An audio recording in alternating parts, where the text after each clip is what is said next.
guys, welcome to this episode. I'm getting yelled at by Kai at the beginning, always. But I'm JD. Kai is here as well. What up? And in the building with us is Vanna Ruiz. Vanna Ruiz. All the R's. She's going to be joining us today. And we're talking about religion, spirituality. What are all the words? Faith, all of those things. Vanna, you're a preacher? How do I say it? A minister? Pastor? I would like to say teacher. Teacher. Tell us about who you are and what you do. And introduce yourself. Okay, cool. Well, I'm Vanna. I love to. First, I'm a dancer, entertainer first, and after I found God and realized other gifts I had in me, which was one of them was teaching the Word of God. But I would like to say encouraging. Right. I like to encourage people. Guide. I feel like you're a guide. Yeah, I like to guide and help people, counsel, and encourage them to find whatever it is that they feel that they are. You don't have to get too close, but just at least in that direction. Diesel. Right. Got you. You're so funny. So yeah, I would call myself a teacher more, right. And then I teach a lot on TikTok. So that's one of my favorite platforms right now is because there's a lot of people that I don't even know. Like in how does that work? Like how does TikTok preaching work? I know people watch it for funny things, but TikTok teaching. Yeah, right. How do you manage your audience, and how does that work? It's crazy because it's only at first before 3 minutes came out, it was only 60 seconds. Right. So you had to say God loves you. Practice, what can I get across in 60 seconds? Right. And it was Concise. a lot of good practice too, to be honest with you, because it kind of got you like, okay, what is the main point of the conversation? The who, the wants, and the I'm bad at that. I knew you were gonna look at me for some reason. Yes, because he'd be talking. Because there's so many different perspectives. I gotta get him. I have a question. Yeah. So, what was that moment in your life where you said, "This is where I need to be"? I know the whole story because I was on that whole. Story. We were on the way to San Diego. Well, the rest of us don't know, JD. So.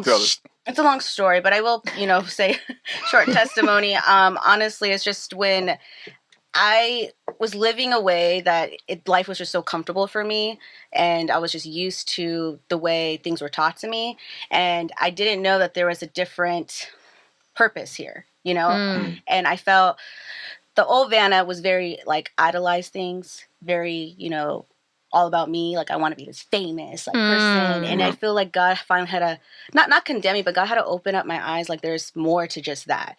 There's also giving back. There's also being an influencer and helping people to find their way in life. That is so much more rewarding, than just, don't get me wrong, I love doing, I would love to dance on BET. Come on, book her. I just Vanna, book her. Bless her. I do music videos and commercials, but I just felt like the Lord had to open my heart that there's more to just this. Right. And that's when I had a near-death experience in the hospital bed. I found I had a stroke and a blood clot in my brain. And I remember that. Yeah, because we go way back. We go way back in the time. She pegged you as soon as I said Kai. Is her name Kai Martinez? I was like, yeah. Everyone knows Kai Martinez. I was like, yes, I know her. We used to go to auditions. Yes. And I will always say that you were always, you have always been a good energy. I remember because we were always like the short Latina girls. Yes. We were looking at her like, yes, girl. Be my twin. What is it? Bookend. Yeah, we'll be the bookends. We'll be the bookends, and we would look out for one another. And but you always this is in a crazy industry, there's times where people don't look out for each other. Yeah. And there is a lot of competition, a lot of shade, and a lot of crap, whatever. Right. So I always remember when I first moved out here. Vanna was one of the first people I saw at auditions that we connected, that we didn't know each other outside of auditions in that space, but it was like. It was always like a nice, like a camaraderie of like, yes, we're in this struggle together.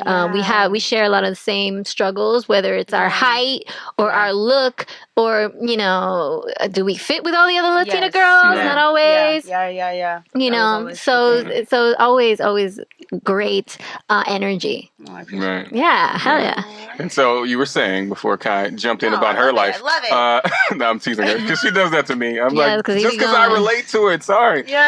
But so the near-death experience and kind of what brought you to God from that, just because he showed you other ways, or what about it made you feel like you wanted to teach? Well, so first off, I was raised in a very religious household. So it was more fear-based and not faith-based. It was more like heaven and hell, turn away from sin or burn in hell. And it's like, but why do I sin? Like, why do I want to sin? Like, why do I like to sin? Right. Why is sin fun? Why is sin fun? Why is it so fun? I know. No one wanted to talk about that, and they just wanted to cover up in the fanciest dresses, and it was just hard to get to know God in that perspective. So, you know, I knew the power of prayer was real. So in my hospital bed, I was like, you know, I'm going to pray to God. It's my only hope, because at the time I was just by myself. My family wasn't there. So I just knew my only hope and option was to pray to God, because I knew he was real. So I asked God, you know, hey, forgive me. I know wasn't really right for you, but if you can give me another chance at life, I'll do it right this time. And then the next day I woke up blood clot free, and it was crazy. Yeah, like I was able to, I didn't have to go to physical therapy. I was able to walk in 2 weeks from a wheelchair. And people said, like, no, you might not be able to dance again. And I'm a dance teacher now. Right. So it's like, God is so good. Like, I just knew I couldn't deny that miracle, what he did in my life, you know? So I stand on that faith of the miracle he did. But when I moved back home to focus on recovery, right, my sister invited me to this young adults group called Encounter. And I would encounter God in a different way this time. Like, it would be super different. It would be like, wow, like, God actually loves me. He, like, died on the cross for me. He wants to have a relationship with me. Like, you know, just was the way that they showed me the love of Christ really inspired me of like, I want to do that for other people now, because God is, don't get me wrong, like God, yes, he has the power to do all that stuff with his wrath and all that, but we need to talk more about like his unfailing love, how compassionate he is, and how much he's for us and not against us. And then when you know that, it's like you want to walk with someone like that. Right. It's like relationships. Like, okay, if there's two options, you want to walk with someone who's faithful, who wants to help, who's encouraging, or you're going to go with someone who's like abusive and, you know, just talk you down, tear you, you know, just it's like that with God. Right. So that's, I feel like that's why it's so important as Christians that we represent him very well. Right. So after that moment, I was just like, hey, whatever you want, Lord. Jesus, whatever you want, take the I'll wheel. do it. If it's more than dancing and acting, then okay. So yeah, one point I want you to touch on, because you were talking about like kind of how you were taught through fear. How has that affected how you teach, and how did you get over that fear of like the God fearing, like you're sinning, you're doing this, and like the idea of like when you get religious, you can't do anything. Like you can't be a dancer now, or you can't wear that now. How did you kind of get through that, or how did you find your way through that? A good community, for sure. Like, I think we've had this conversation before. It's really important which church you go to. Like, it's like finding a car. Like, is it like, how's it going to fill you up spiritually? Right. There's going to be maintenance to take care of obviously, right? So, finding a good community, because that's what happened with me. I found great community, a great leader, a great pastor, and even when I went to them with my struggles, they didn't condemn me. They told me the truth with love. But they walked with me, prayed over me, and it was like, okay, like it's not that bad. It's not that bad. Yeah, it's not that religious and strict like I think it is, you know? So getting over that fear is removing myself out of it. And I used to be so bitter towards that church, you know, I used to have resentment. And later I found out, like, that's a sin. You can't, you gotta forgive. Right, you know, no but judge. So then I found, you know, I do forgive, and I feel like the Lord, a lot of that happened in my life because when I do teach, and if I hear people who have a fear, or if they're church hurt, I could identify it so quick. Right. I'm just like, ooh. And then church hurt. I like that. Church hurt. Church hurt, yeah. Right. And it makes me more like, ooh, I'm going to talk to you more now. Right. You know, she did convince me to go back to church, by the way.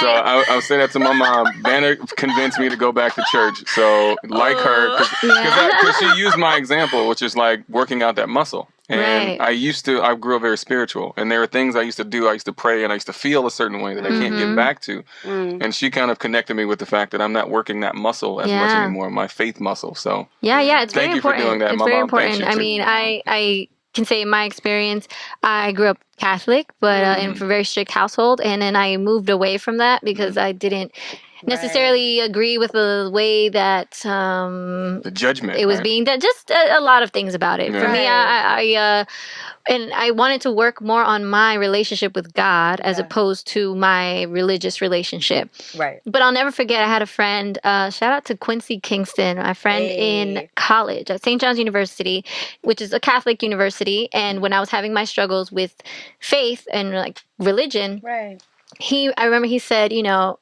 you go to church because of the energy, to be part of the flock, as opposed to being one sheep. One sheep out on its own is like very unprotected. But when you go and you're part of a flock, there's an energy there. You're covered, and you just and as I got older, going into more spirituality, I think, and I am a very energy based, and like I believe in energy and manifesting things and the energy you put out. So it's like, why wouldn't I go to a space that is of love, that everyone's going there?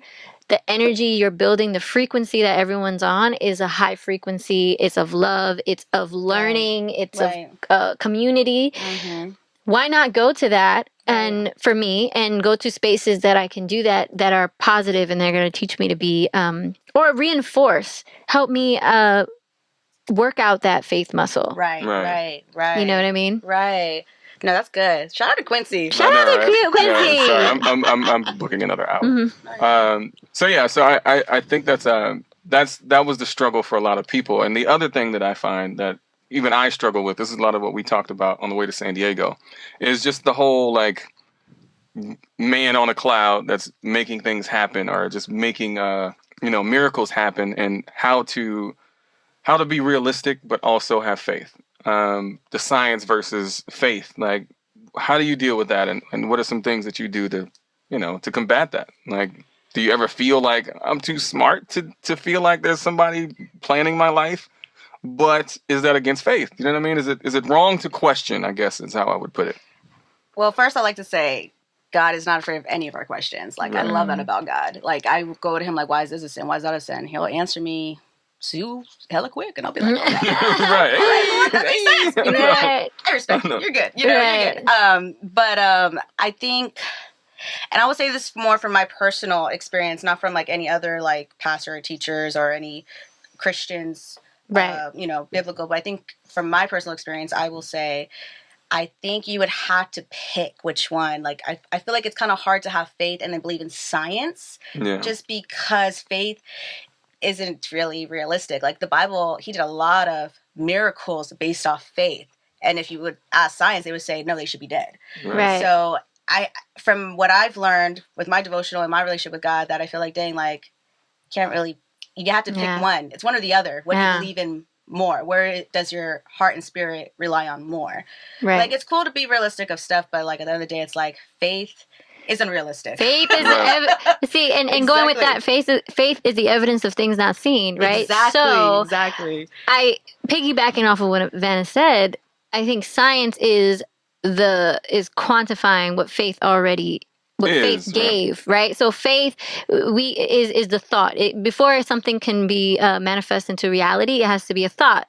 Right. Again, I'll just say I'm about energy. So there is an energy with which that was put out into the universe, into the world, right? The proof of it is what I think science can count. But to say that science is everything, it's denying the aspect of faith and of the thought part of it. You know what I mean? So I think there's people that just need to, I can only believe what I can touch. See what's in front of me. I can that's the only thing that matters. I think not that you're wrong. I think you're missing a whole spectrum of life and experience that is not seen, that is felt, and that is all. There's a spiritual realm. There is a energetic realm that you're missing.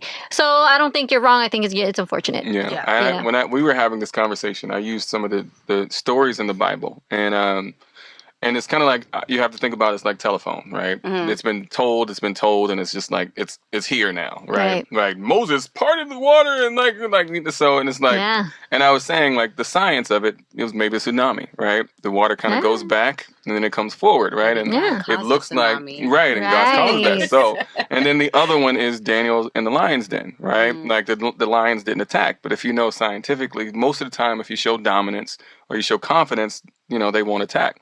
And that faith of having God and knowing like, okay, he won't attack me could also work in just the way God made it. Right. And I think it's just trying to separate how it's been, just exaggerated from the actual teachings of what it's telling you, like David and Goliath. Like, it's not like there was a giant, but he wasn't afraid of a bigger opponent, right? He had faith and he went up against it and he won. Right. But most people will see it for what it is. Like, oh, there's a giant. He threw one rock and killed the giant. And people break it down that way, but it's really just the idea of having faith and not being afraid to face anything. And that's the story behind it. Right. So that's how I combat it, is I have to look at it on a real basis because I believe that it's real, but obviously man is telling it. So it gets a little sticky of what to believe and what has been changed. Right. And I always say the same thing is I know enough to know I don't know shit. Right. So I just kind of go on faith, but yeah. And I think we also have that conversation too, about not everyone believing the whole Bible, because it is man-made.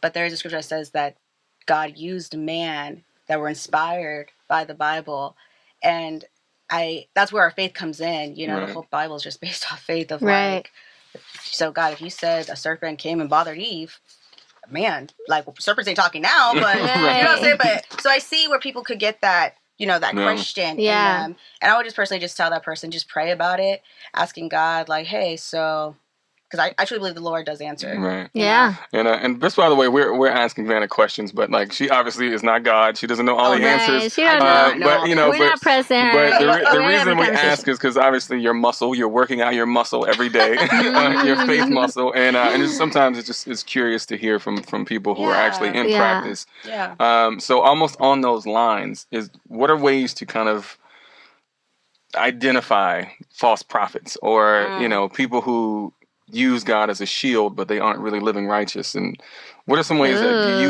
kind of decide those? And I'll ask you the same, Kai, too, like afterwards. But you feel in your spirit, like right away, like this person's about themselves. They're about their church. They're giving all the glory to themselves, the church, and even sin. You know, prosperity. Like, oh, if you give, you will get a Tesla tomorrow. And it's like that's not biblical. You know, like God don't need money. Yeah. Right. What is it? The happy giver or like the just when they corrupt the words of the Bible, like that's very like telling. Yeah. So your spirit would know. Right. You know, even if like you're not practicing that muscle, you'll just know there's a gut feeling. Right. I always tell people that your gut feeling is the Holy Spirit. Even if you're not a believer, like that gut feeling is from God. Like His guidance. You're being guided. He warns us. When they make it more about other things and less of God. Right. Yeah. What about you? Do you have any ways of? I strongly believe in that feeling. I think in my life, my experience, when I've gotten still and just been still, I've gotten a lot of guidance.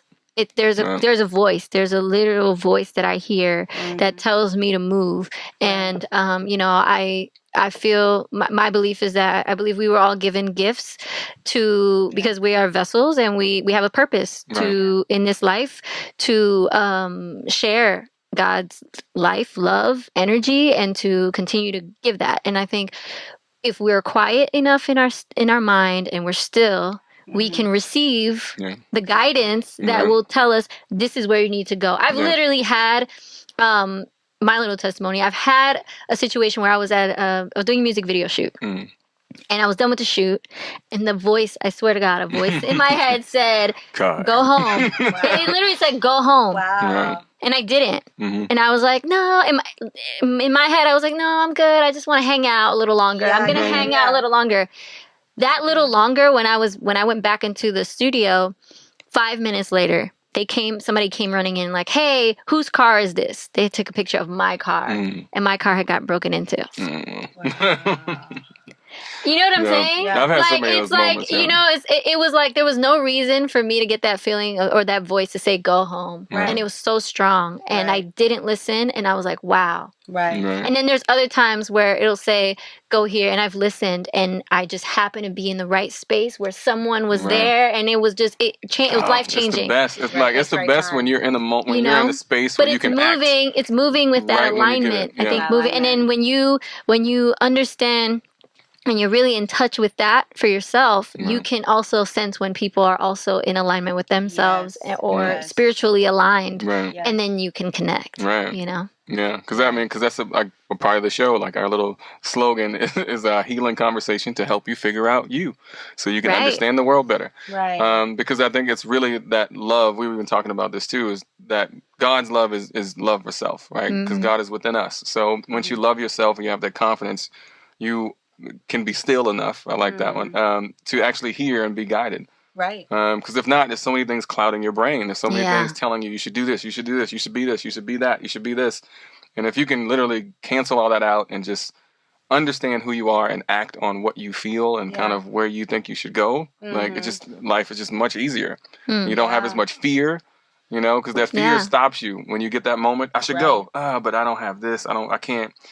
Nah, I'm gonna do it tomorrow. Right. But if you go, like, that person will be there that could help you. And like, I've seen it happen so many times. I remember hearing this in a sermon once where it was like, when you get a vision for something or when you get a voice to do something, it's because God wants that to be done. And if you don't move on it, and then a month later, Sally over here, you see her come out with that video. You're like, yes, exactly. You're like, what happened? I was gonna do that, and I never moved on it. And then she's like, well, God needed it to get done, so it's not about you. He needed it to get done. It needed to. The source needed it to get done, so. You didn't move fast enough. Yeah, Vanna was telling me a story on the way to San Diego about that, where he gave, I didn't even remember the story, but God gave, people money or something like that. Yeah. One guy buried it and saved it. And tell a story. Yeah, so the parable of talents. Yeah. People use money, I like to use talents. Right. So 5 was given 5 talents, and he multiplied it 5 times. One was given 2 talents, he multiplied 2 times, and then one was only given 1 talent and went and hid it. And what I love about God, how good he is that he only gives us what we could handle. Like, he only gave the ability if he knew their personality and knew what they would do with it. So that one, he was so gracious on him and merciful that, like, I know you can only handle 1. So go multiply, do something. And when he hid it, the parable says that he was called wicked, evil, lazy, servant, and useless. That they gave his talent to the one who multiplied 10. So going off that sermon is so true. Like, if God tells you to do something, one, we should be obedient, because if not, he will move on to the next person. And we will live like, dang it, like, I wish I would have listened. Right, because you know what? There's also this idea of, and there's a section of the world, a group of people in the world, people that believe, well, you know what? Faith is all I need. Right. I'm just gonna have faith. I'm gonna sit at home and I'm gonna pray all day. Yeah. Right.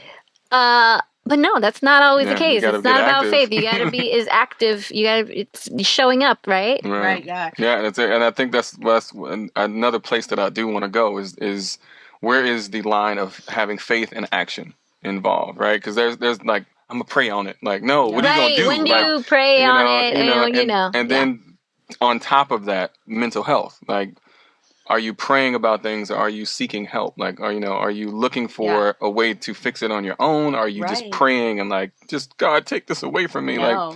Yeah. How do you feel? What are your thoughts on that?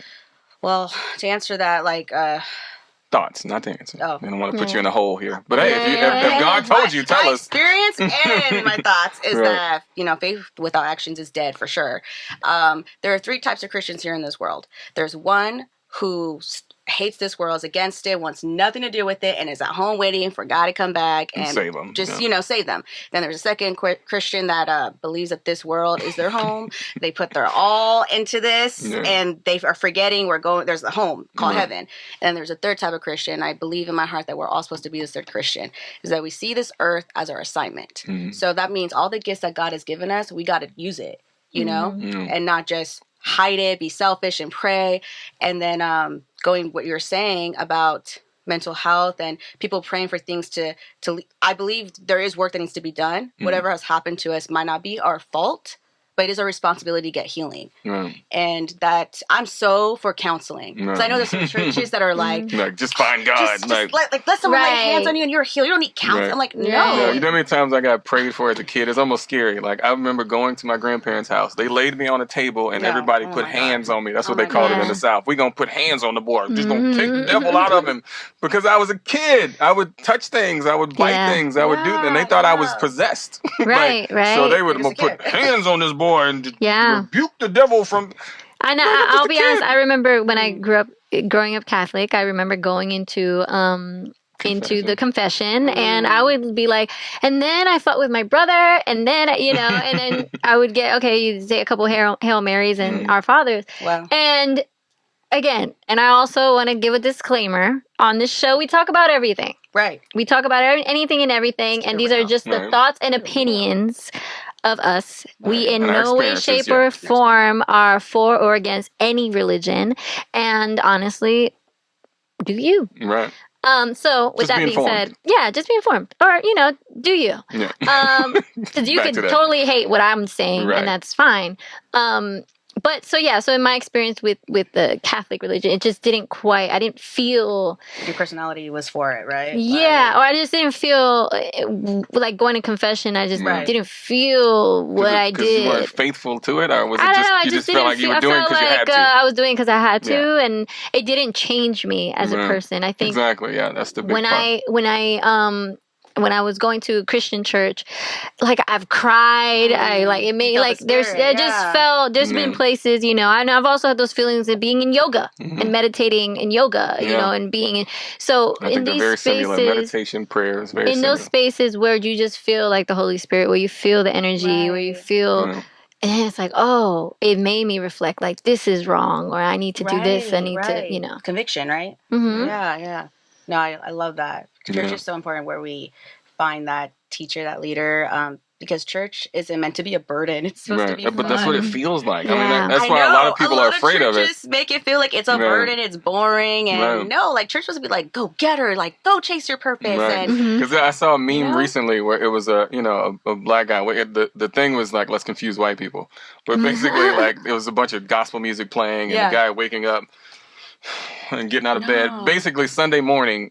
In black household, like your parents are blasting gospel music. It's all early, so you wake up to everybody just jumping around out. And it was just so much positivity on those days because it was church day, right? Yeah. You would go to church, so they would be up early, fun. right? They would be up early. Well, it wasn't fun then. I know it wasn't fun then. But when I think about it, the energy was so progressive and so like we could do anything today, and so that energy of just having that positivity is what it should feel like, the love of it, and not like everything you do is a sin. Everything you do is like you got to follow these rules, these steps. This is exactly what you got to do. Like that's what like scares people. But what do you notice in what you do? Like what are people's biggest reservation? Like when you're trying to teach them? Yeah, because a lot of people do. I agree with what you're saying because I was one of those people. I used to be like, oh wow, this is like it was like I feel restrained, like I can't do a lot of things because I'm going to this church, that's I'm gonna go to hell, I'm gonna burn, And even just lust and just even liking a girl felt wrong. Yeah. And I think that's where that's where I try to teach people is having an understanding of that sin separates us from God, to be like Him, to be holy.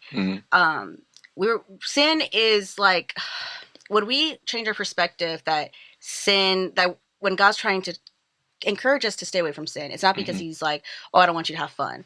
Oh, I want you to have FOMO. You're missing out now. Like all that sin, if you read what sin is, it's to protect us. When we have an understanding and the wisdom and a different perspective on that, then we don't want to sin. Like sin is what? Pride. Nothing good comes out of pride. Greed.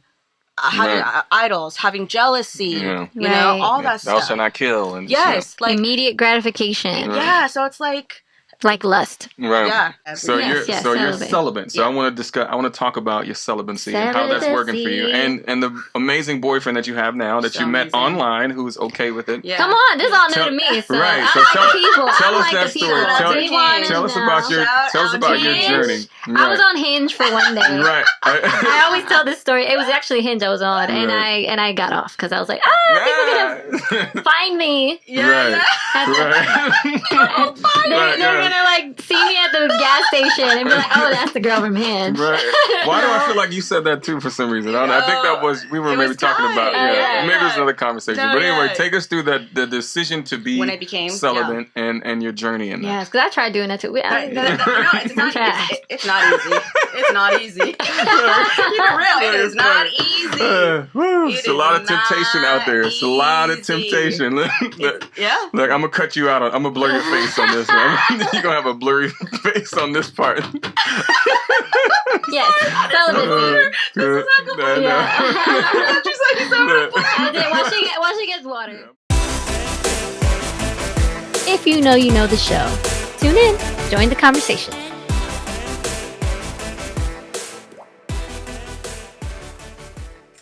Boom, we're back. All right. Celibacy. Go. No. Why? Oh yeah, I was saying that I was unsuccessfully celibate. We don't talk to this sinner. We want to talk to you. You're successful. No, I'm kidding. Celibate. I've tried it a couple times. Why? And the reasoning was because I found it usually happened like after I got out of a relationship. I was like kind of like taking out my stresses and like dating and all that, and go through a little phase, and then after that I felt confused, and I was like, I need clarity. So in order to have that clarity, I chose to be celibate. And even when I would first get into like my next relationship, it would help because it would be like that wasn't something that was on the table. Right. And I think when that's not such a big factor, like sex is not such a big thing, it allows you to really get to know the person and not be confused. Love is blind. No. And just encourage you, girl. Like I am quick to share my struggle. Like, I have failed, too, when I first started. And I encourage anyone who has failed, like, just start over, try it again, you know? Yeah. Because I'll never be that girl, that Christian that's like, oh, let me share all the information and the facts about... No, I think a lot of Christians need to start sharing their struggles. Right. To be more relatable. You know what I mean? So, going off that, like, my last relationship, which was very toxic... lustful. I found out he was a sex addict. And, Because you look like you've had that trouble before. Yeah, no, because it's a real thing, you know? And it was the first thing we did, the last thing we did. And, and honestly, like, I'm very open about my past. So, like, it hit me when I was trying to walk with the Lord. It was the beginning of my walk with God. And I kept going back to my toxic relationship.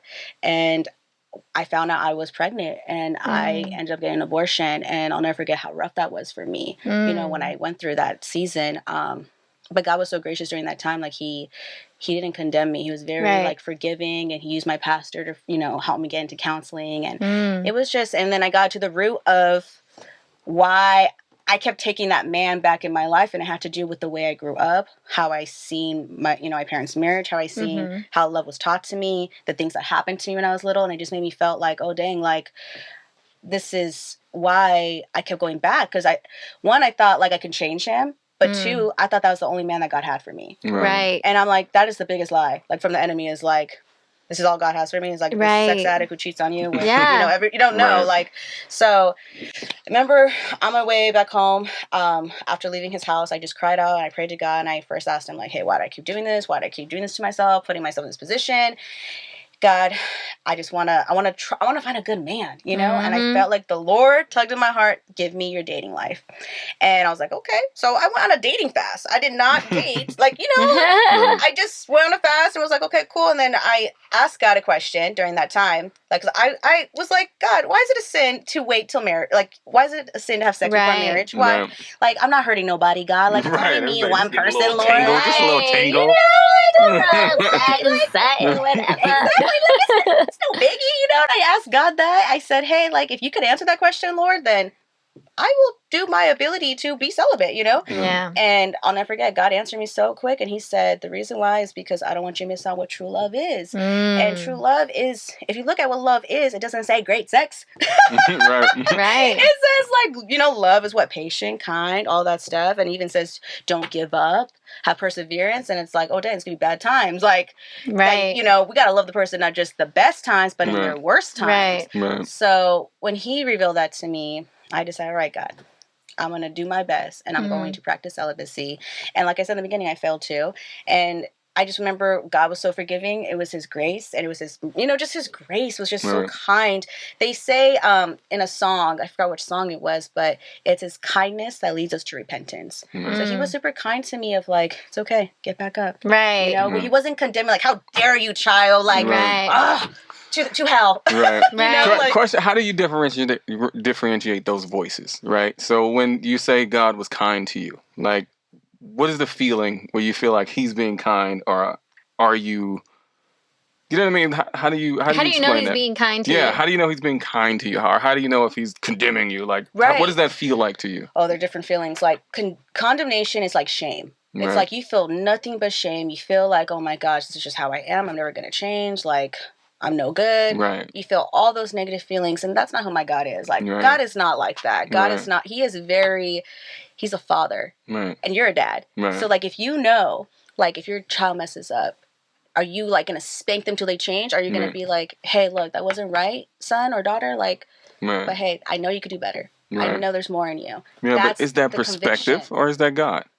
Conviction. Yeah. I would say conviction. I would feel like I've learned how to navigate now condemnation and conviction. Right. You know, and when people are living in shame, they're saying that what God did on the cross for them was for nothing. Right. And it's just really like getting closer to him, knowing, you know, you'll know his voice. Just that instinct feeling. Can I ask a question? Yeah. How's dating like and being celibate? Yeah, that's what we're getting to. That's because that's the story with the boyfriend. Yeah, it's different because we don't even make out. No, but like here's the thing, like anyone could do it. Like even if you're in a relationship and if you guys already had sex, you can do it. Like you can start all over again. It's just changing habits. I don't want to do it. No, but here's I'll tell you why. I'll tell you why when it's my time. That's what I said. I'm gonna let her finish, and I'll tell you why when it's. We just started changing habits, like because he came from lustful ways too. So we're very we go out a lot. We watch a lot of movies together. We go on a lot of adventures. We read the Bible together, like, you know, or we even like, he'll do his thing and I'll do my thing. But we had to figure out the root of it of like, okay, what's going to help us stay strong? Right. And I'll never forget, he told me like, oh, we can't make out. I was like, okay, cool, perfect. Right. Like, you know, I mean, that's good. That's respectable. It's just like, because, you know, it's going to happen. Do you sleep together? Yeah. Do you live together? No, we don't live together. You don't live together? No. But you sleep in the same bed? We stay, like he'll stay at his place sometimes, and because he lives in Riverside area, but if he's in LA, he'll stay with me. Right. I know, and people were like, "Oh wow, how do you guys do that?" And it's just honestly just renewing your mindset, like, you know. And I try to encourage people that they could do it, that they can. And the reason why I say you could do it is because, okay, so me and my boyfriend, we are that testimony that we failed in the beginning of a relationship, and then we started like feeling conviction, and we're like, okay, this is not right. Right. So that was like the first 6 months of our dating relationship. And then we decided, we haven't done it now for like a year and a half now. Wow. Or almost a year. Because we're about to be 2 years. So, yeah. Are you going to wait till marriage? Yes. Is that Yes. And our testimony for our relationship is this, because we never want to come to people that were perfect, because we're not, you know? Yeah. But we want our testimony to be that it's never too late to start over with God. It's never too late. You could always start over. Yeah. Like, we even sin individually. You know? Yeah. And I feel like that's part of it too. I think that God chooses the least likely of people to add their testimony. To be like, yes, it's never too late. Or yes, it's sometimes it's not the most perfectly straight arrow person. Sometimes it's the person that's fallen off 8 times and gotten up 9. Exactly. And that's the one that they use because it's like, that's the one that I need to reach all of these people over here. You know what I mean? Yeah. And I think it's important for us to share our, like, anything we've struggled with, because that's why I always share my screw ups, because that's where I learn, and that's where I grow. Right? That's where it comes from. Because like, who are you gonna listen to? You're gonna listen to someone who's never smoked weed, who's never drank, who's never had sex. They're like, hey, don't sin. Right. Or you listen to someone that's like, hey, I've been in prison. I have a history, and guess what? God is good. Like, you know, like it's like I'm gonna listen to someone who has more experience and they changed. So JD, would you ever be celibate? You said no. So why not? No, you're on the hot seat now. I explain this to her, and I'm going to explain it to everyone. But with you and your partner, like, you guys have a connection. So the reason I don't fully always agree with celibacy is because you do have to be on the same page with your partner. Yes. And that's understanding love. That's understanding that God is love. That's understanding how to love. And before you go sexual, you should understand that. And I think that's why you should wait. However, I think waiting until, marriage, I don't think it's necessary, because I don't think you're losing or gaining anything. I just think you may be kind of missing time. And it's only because, like, you want to understand that love before you go to that point. It's not just lust. You trying to understand that. No. Well, no, I was even explaining to her, even every girl that I've ever been with, I still remember them as love. I remember them as a passion. Like my story I told earlier. Like, it was this really cute girl. I just wasn't connected. And so I couldn't perform. Right. And like everybody that I've been with, I feel this connection to. If I see them, I'm still like. Do you believe in soul ties? I do. I do, and that's why, and that's what I mean. So like, even being celibate, like, I was raised in God's love. I was raised in love. I see people through love. So I feel like I don't really need to figure out love. Anybody that I'm invested in or I'm with, like, I'm sharing their soul, like, and we have a moment, and it's like I remember it, I'll get excited, and I love this moment we had. We talked all night, and you know, and like I have those moments, and I think that's what a lot of people take for granted. And so until you learn that, I think it's okay it's good to be celibate or take sex out of it. Yeah, but it's a responsibility. But I will say to combat that, and I'm not necessarily a celibate. I'm not a celibate person either. I have attempted that. You are not. Just I have attempted to, and the reasoning behind why I attempted to is because of actually what you just said. I think we carry every person that we've sexually been with. We carry that person with us. Yeah, I agree, and I think that's okay. I don't think that's wrong. I think when it can add confusion. If not if not understood properly, it can create confusion. Emotionally, because if you're taking on, you're connected with this person now. Yeah. So if you're gonna now connect with somebody for the rest of your life, but you have all these other connections that you carry with you, it can be confusing or it can be difficult for you to just really be zoned in with this one person. Yeah. When you have all these bags on you. I think it helps. I think it helps you understand how to be everything for this one person because of all the relationships that wasn't. So I have one friend, I won't say who, but they're having relationship issues because one person is not as experienced. So the other person is getting bored because, you know, it's like... Yeah, but that's an opportunity. Is that not an opportunity for both of them to go on that journey together? It is kind of, but at the end of the day, like, you kind of need experience, right? And not everybody's a teacher. Not everybody can, this is how you do it. This is what you do. Like, I don't know. No, Vanna got a lot to say. Let Vanna talk. I can talk too, but that's clear. Not everybody has that. Not everybody's a teacher. Not everybody can teach you how to be. But I think it's a healthy habit to practice even if you're not a teacher, just because sex, it's crazy. Like I said, we were born in here in this world, and right away we're in school, we're hearing about sex, people, porn, and it's lust. That all starts lust. With one little thing, and then it gets into it. You know what I'm saying? So sex was designed for marriage, for both man and woman, and for them to become one flesh. So that's what I get what she's saying when she's saying like soul tie is like when you have sex with somebody, you're taking, we've had this conversation, when you're taking their demons, anything that is just that they're dealing with, you're taking that in with to each other, and it's hard to. You have to like cut off pieces off. You get contaminated. Right. Yeah. And I know that but that's just almost impossible, like to do. And and when I say impossible, like just think of all the relationships you've had, right? If you never have sex or anything, like it's just hard to manage that in a sense of waiting and continuing. But then you know what? I love it. No, because you know what? It was easy to do when we were kids. Right, because we weren't having sex. We're not thinking about it. What do you mean? I was always thinking about it since I was 2. No, I was like, where they at? Where they at? Where they at? Where they at?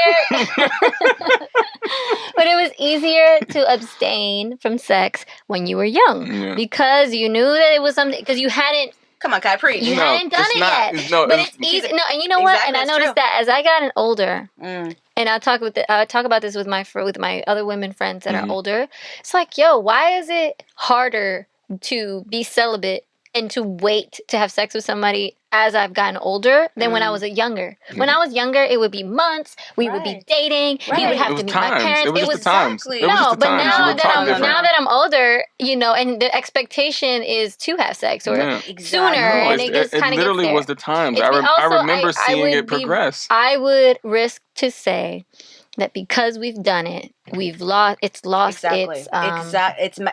importance of it. Yeah. It's lost I disagree. I disagree. Kids now are doing this at 12 because they're getting exposed to it. Right.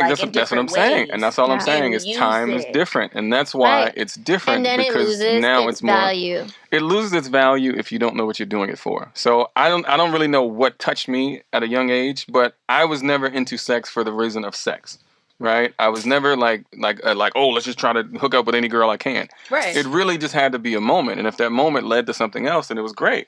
A club, right? Even at the club, but you have a bond, you're connected, you're dancing. You know how it is when you dance with somebody and your bodies just move together, and it's just like oh, and then y'all kiss, and it's just a vibe, and then you vibe and you laugh and you talking, and I've always just experienced. I've never been a, hey girl, let's take it home. Like Right. it was just like, if it goes there, it goes there. In your, I guess, I don't want to say defense. I've also been met with this perspective that, you know, sex is something, an energy exchange between people. And I get it. I can understand where you're coming from. I personally do acknowledge that you do carry. Yeah, I think, but that's that energy exchange. You carry that with. But you. I do think it just depends on who you're exchanging it with, right? Like, so if I like even we talk about sin or things like or false prophets, you feel it, right? You know the people that you slept with that you shouldn't have. You feel that shame after. You feel that guilt after. You know the people that you're connecting with for the wrong reasons, and you feel that negative energy. And I don't do that. Like if our energy isn't right. So there's nobody that you've ever slept with that you're like, dang, I shouldn't have. No, never. I mean, I've had people that I've slept with that I wasn't exactly as attracted to as I wanted to, but we bonded, right? So we had a connection. So it was still like, as people, I respected them as a person, but I didn't really want to be with them. Like, and that felt wrong. And so I would feel guilty because I was like, I know I really don't want to be with this person. And I'm the type, I'm a pleaser. I want to be the perfect man for you.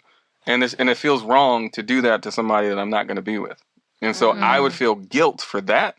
But as far as just the connection, like I cared for them as people. I cared for them as human beings. I wanted them to be happy. I wanted to be their haven. Like I wanted to come to me. Let's talk. This is me. Like, and that's just who I am. No, I get that. And I understand that. And I would say that that's how we should feel with our bodies to God. How you're saying that for that person, it's like, that's how we should feel to God. Of like, this is his temple, so I'm going to like represent it like that way, you know? Because I had a hard time too understanding it. I was like, what the heck? Like, Lord, this feels great, you know? But then he told me like, you know, it's meant to please your wife, your husband. It's meant to bring you guys closer because marriage it gets boring when you're together for 20 something years. Even if you wait, it's gonna get boring. Yeah, you know what I'm saying? Exactly. No, exactly. Like I think sex is supposed to help you guys glued together. Right. So I know you don't have the answers, but both of you with your celibate like check marks, how do you explain that when you get into marriage? Like, what does it actually help? I mean, obviously, you're doing it for God. Sex brings you closer, for sure, like you said. I think sex is definitely... Sorry, go ahead, Vanna. No, but it brings you closer, so why don't you get closer early, right? I'm just saying. So let's say you wait all this time, right? And I'm sitting at home like, man, I just want to just rip these pants off. Please, you wait 10 years to get married, and then... It's whack. Right, or something like he ain't packing the way you thought he might have been packing. Like, it's like, damn it, God, why would you do this? Like, how, like, do you know what I mean? I'm you can't really adding some levity to the situation. But that's my point of the question is like, where is there a reward? Like, I understand. That's why I'm saying I feel like I've talked to God about this, and that's why I feel the way I feel. So that's why I'm asking. To God. You was really talking to him. I know, right? Look, he was all like, I'm God. This is okay. I am the voice of God. What? Do it. What? Titties. Do it. God wouldn't say titties. So, but my point is like, say you go through all this struggle, this anguish, and what if you don't get closer? Like, what if, like you almost both have to be really committed to make this work? And what if you're both not committed? Like how do you protect from that? You know what I mean? What's the reward, I guess? So there may not be one. And I think that's your duty to God. And I do believe that's why God wants us to wait till marriage, is because he wants to make sure we're compatible with this person when sex isn't involved. Because here's the thing, sex isn't the answer either. Then we have Christians that get married because they want to have sex, which that's a whole different topic. Like I think God, like I was saying, sex is not the answer to get married either. Because I know some people do that, and it's like, if that's the sex is pretty much instant gratification. Let's be real, you know? Yeah. So if people get married for that reason or instant gratification, whatever it is, it's going to end quicker then. You know what I'm saying? So I think what's going to help someone if there's no attraction there is the compatibility, because sex is meant for you guys to connect. But that's why I also believe when people do this one saying, oh, looks don't matter. No. They do. Right. They do. And I'm a Christian. Right. I don't think God is like, oh, this is all I have for you. This guy that you're not even attracted to, or this girl you're not even attracted to, and you have to be with them. Like, no. I used to be afraid of that. Right. That's why I used to be so afraid to date a godly man, because and that's why I wouldn't let go of my last relationships. I was like, he's so fine, he's so good, and toxic. Toxic penis is the best penis. Right. And I call it good dick, bad dick. So I used to think like godly men were like goofy. Right. Yeah. And I went to my pastor about this, which, by the way, gets you a leader and a pastor that you could go to about anything. Wow. So I told him, like, why do I feel like God has someone whack for me? And he started laughing. He was like, God knows your personality. God knows your desires of your heart. You're telling me, like, no, God's going to have someone that you're attracted to. Hello, her last name is Ruiz. Dios mío. And you'll know her when you see her. And I think that's the part where people need to trust God. Yeah. You know, like there's that saying, what, test the car drive. And it's like, you don't trust God? Right. You don't trust him that your sex life's going to be great with your future spouse? Right. Like, but I think that's like, even moving on to that topic is, I think it's a fear of what am I trusting, right? Am I being programmed? Have I heard this all my life? Have I, am I really talking to God? And I think that's also a fear of faith. Yeah. Because you don't know who to believe in or if you're on the right path. Because there's so many false prophets and just people who actually just perceive things in a different way. Yeah. And they could teach you the wrong way. Right. And I think that fear, though, fear is such a crippling. Yeah, definitely. Yeah. I there's this book I read, the manifesto, something. I'll get the book and we will add it right here later. But there's a chapter talks about fear and how fear is good in the sense that fear triggers your response to flight or fight, and it helps you know when you're in danger. Yep. So fear is good for that. Everything else is not okay with fear. And fear to cripple you, to hold you back, is just an excuse. It's just a space to keep you in your comfort zone. Right. You know what I mean? Sorry. So I know, right? The pastor guy. So the next place that I go with that is because it's when you think about God and what He's telling you and what you're feeling, like how do you stay educated in the sense of what is real and what's not real? What is delusional? How do you know what's delusional, what's not delusional? How do you deal with that? Because anybody that says like God told me, it's like, no, that's your subconscious. Like, maybe it is, or maybe that's your instinct. Like, but where's the separation there for you when you get to that point? How do you know? Are you telling yourself, like, I can tell myself sex is okay, but is that me or is that God? Right. Vanna telling you is you. Right. It's not you. It's not God. Right. It's not God. But I do, like, I try to be very honest with myself. And I know I've talked to God. I know I've prayed. And I grew up very religious. And I try to be honest about what I'm really feeling. But I'm asking you, and how do you differentiate between, am I psycho or is this real? No. And actually, this experience happened to me not too long ago. So I have the answer for this. Come on. Right. Come on, answers. Come on, answers. Just from my past experience, y'all. Right. So how I separate the two is that I was going to take some job position where I felt like it was okay to take if I did a little white lie, right? Mm-hmm. And then I was telling myself, and at first I was like, maybe this is God telling me, like, it's okay, it's just a little white lie.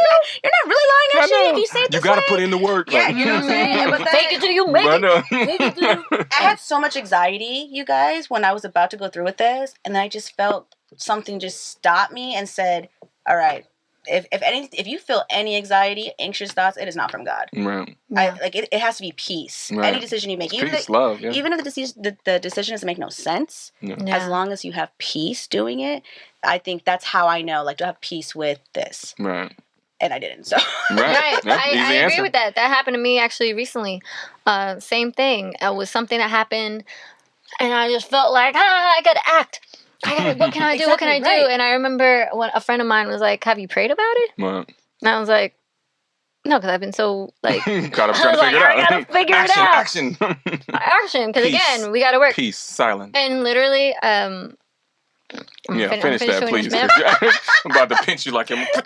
Literally, I went to bed. I woke up the next morning. I still had this anxiety in my heart. Yeah. And I just like stopped everything. And I prayed and I released it. And I was like, I'm releasing this out, having peace. Because also I felt everything around me was starting to be conflicting. Right. And I felt like resistance from the universe, from the world around me. And I was just like, this doesn't feel good. I know what it's like to feel at peace. Right. This doesn't feel peaceful. So I'm going to release my attachment to the outcome. Exactly. Let it be what it, and literally, I got a call right then and there, and it fixed a lot of what was the issue. What you were feeling, the anxiety. And it's crazy because a lot of things that look good sometimes isn't always from God. You know what I mean? That's what I'm gonna be. I was like, this looks good. The money looks great.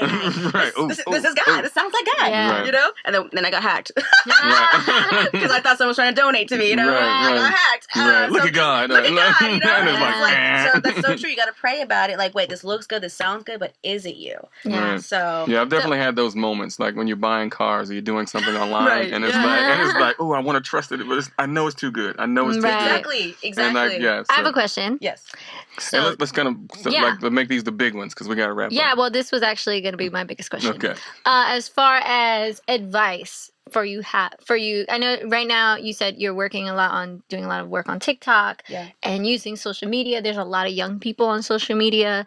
What advice do you give to young people on their spiritual walk nowadays, with so much going on in the world and so much going on social media, so much access to different things happening? What advice do you give them? A lot of people, the majority of people I have on my TikToks are people who are struggling with sin. So I try to encourage people that God knows the heart of who is struggling with sin, and he also knows someone's heart who's justifying sin. Those are two different things, you know? So I try to encourage people a lot to just get back up, start over. And I use my testimonies, my past experiences. And I always use a lot of the word. I always line with the word of God as well, you know, scripture. So that kind of got a lot of Christian TikTokers on there now. And I'm really blessed and humbled by that. Because if they know everything, which I'm still working on every 60-second video, you know, is that they will know, like, I'm not perfect still, and I wasn't, but God loves someone's heart. Everyone, You know what I mean? There's no such thing as perfection. Like, he's not expecting you to be perfect. Like, even his disciples weren't perfect. Right, like, if you look at all that stuff, like, all the people he used, like Peter, I could relate with Peter. He was an angry hothead, cutting people's ears off. Right. You know? So. Look, you done went deep. I don't remember them stories. Right. Well, you know, and that's tough because I think there's a lot of spaces in which, you know, spiritual guidance is like not reaching social media, or it's not staying. Sometimes they don't stay up to the times. You know what I mean? And then you can miss out on relating to a whole generation of new people. Right. Like, I remember the first time I went to a church and the pastor was like wearing sneakers and jeans, and I was like, "What?" But he looked fresh. He looked half fresh. And he was like, you know, he was speaking. That was the program. He was speaking like me, and I was like, "Wait, what?" But he was still using scripture and still going there, and he wasn't like in a suit, and it wasn't like this like relatable. It was super relatable. Yeah, and it's just real. I mean, it's just like, you know, I think people get lost in the Bible, and you have to live like you were, you know, in 1 AD. Like, it's like, and no, it creates this wall up of like, but I can't relate. Right, exactly. But anytime you read the Bible, like, it's relatable in wherever you are if you understand the stories that you're reading. And it's timeless, to be honest. And it's really just comes from how we treat others and how we move as people. And even the sins, like you said, they're real things to protect us, right? Thou shalt not lie. Like, you don't want to be lied to, right? Like, exactly. It's literally like it's easy to evolve with it. You don't have to stay stuck in, like, you know, 1 AD. Right. So go ahead. Whoa, you done? I'm what does that wrapping mean? It. We wrapping this thing on up. We are wrapping this thing on I guess Kai's ready to go. So thank y'all for joining. Where can we find you, Vanna? Where can we find you on social media and all of the things? Look, God, pray for her. Pray, please be with us. Be with us. She's trying to get somewhere and be succular. Oh my God. Secular. Succulent. Nah. Yeah, I messed that up. I'm gonna edit that out. Anyways, Vanna, where can we find you? Y'all can find me. Haven't made a YouTube channel yet, but y'all can find me on Instagram and TikTok, the same name, Vanna Latina. And on my website, we got This Is Love Foundation. Word. Yeah, This is love. we're having an God outreach. is love. God is love. And we're having an outreach event on Easter service. So I actually saw that. Yeah, all the actually, I've been looking for something to be involved in. Yes, so that's perfect. something I've definitely reach out to you for. Yeah. And anyone else who wants to check it out, This Is Love Foundation. ThisIsLoveFoundation.com. Check that out. Yeah. ThisIsLoveFoundation.com. I meant to tell you too. Every time I look at you, I see your mom. Like you're your mom right now. Like I could see her. So shout out your mom. Good. Yeah, like I could see that. And also shout out my mom too. Yes. Just for donating to the show and being so supportive. We appreciate you always, and your parents as well. Yes, Mr. Luis, whose birthday was recently. Right. Happy birthday! Happy birthday! And Miss Patricia. Right. And everyone else supporting. We appreciate you all. We have had such an amazing time today talking with you, Vanna. Thank you so much. No, right. It has been really, really dope to really, just kind of dive in. And like we said, these are all our opinions and views and just thoughts that we have. But we all go through religion, and it's okay to have questions. I think that's the point of this whole session is to make sure that you guys understand it's okay to have questions. It's okay to, have conversations. Have conversations about religions. Yeah. You don't have to, it's not like this is all you have to do. Like, and it doesn't have to end in a solution. An argument. Right. Yeah, or an argument. Right. Like we don't have to we don't all have to be on the same page. Like agree that you disagree. Yeah, we're all in our own walks in life. Yeah. We're all in our own journey, and it's okay to just come to a place, have the conversation. Right. Maybe you live with something that'll a year from now, you planted a seed in someone's mind that'll help. Like, like I said, my friend from college, he probably doesn't even remember he said that, but that stayed with me. You know what I mean? So that's the point of the show. That's why it's called If You Know, You Know, because once you know, it's like, now you know. Understand the world better. Now you know. Thank you guys for watching another Thursday. Here we are yet again. Also, please thank you for supporting us on our Venmo. If you IYKYK_the show. Hit us up, sponsor us. You're helping us pay for all of these beautiful things. All right. Thank you, guys. Also, find us on social media at IYKYK_the show. You can find us on Instagram. That's where we normally are. Hey. Stream us everywhere you podcast. And JD, I'm going to let you take the rest of it. That was it. You said it all. Facebook, Instagram. And we actually have our YouTube page, which is also IYKYK_the show. So make sure you check it out. And we'll see you on the next one. Woo!